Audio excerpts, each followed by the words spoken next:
যদি কল্যাণ ব্যক্তিগতভাবে আমার নামে না বলতো তাহলে আমি কিছুই বলতাম না, আমি বলিও নি। এই যে কল্যাণ ওয়াকফের জেপিসির কমিটিতে বোতল ছুঁড়ে মারতে গেল চেয়ারম্যানকে, সেটা নিয়েও বলিনি। আমরা জনপ্রতিনিধি, আমাদের একটা ডিগনিটি এবং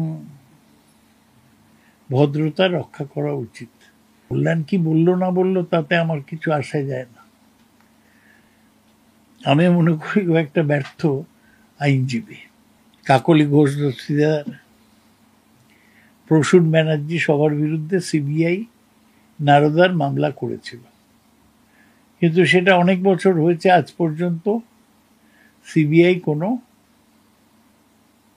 চার্জশিট দেয়নি।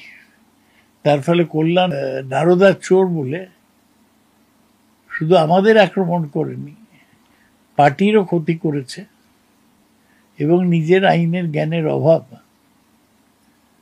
পরিষ্কার করেছে। দুর্মুখ, অনিয়ন্ত্রিত একজন মানুষ হিসেবে কল্যাণের মধ্যেই একটা সুনাম অর্জন করেছে।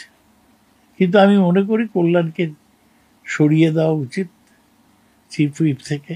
এই কদিন সুদীপ অসুস্থ থাকায় কল্যাণের হাতে ক্ষমতা এসেছিল, ও হাতে মাথা কাটছিল, যাকে ইচ্ছে বলতে দিচ্ছিল, যাকে ইচ্ছে বলতে দিচ্ছিল না, এবং বলতে চাইলে লোককে অপমান করছিল। আমি মনে করি একজন লোকও তৃণমূলের এমপিদের মধ্যে পাওয়া যাবে না যে কল্যাণের পক্ষে, একজনও পাওয়া যাবে না। এখন ওকে সরানোর ব্যাপারে মমতা ব্যানার্জি যা সিদ্ধান্ত নেবেন আমরা তাই মেনে চলব। আমি খুব দুঃখিত যে আমরা ভালোভাবে লড়ছিলাম, কিন্তু এই কল্যাণের ইনটেম্পারেট বিহেভিয়ারের জন্য আমাদের দলের সম্মান ক্ষুণ্ণ হলো।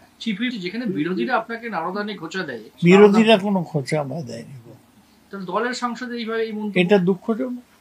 উনি হয়তো বিজেপির থেকে পেয়েছেন, কমিশন পেয়েছেন এইসব বলার জন্য। বিজেপি তো কিছু করতে পারছে না আমাদের, সুতরাং এইসব কে উৎসাহ দেবে? ওর ইনফ্যাক্ট অনেকেই বলে যে ওর কোনো মেন্টাল কমপ্লেক্স আছে, যে জন্য ওই এরকম বিহেভ করে। খুব দুঃখজনক। অভিষেক দলটাকে একটা শেপ দিয়েছিল, কল্যাণ একা সব নষ্ট করে দিল।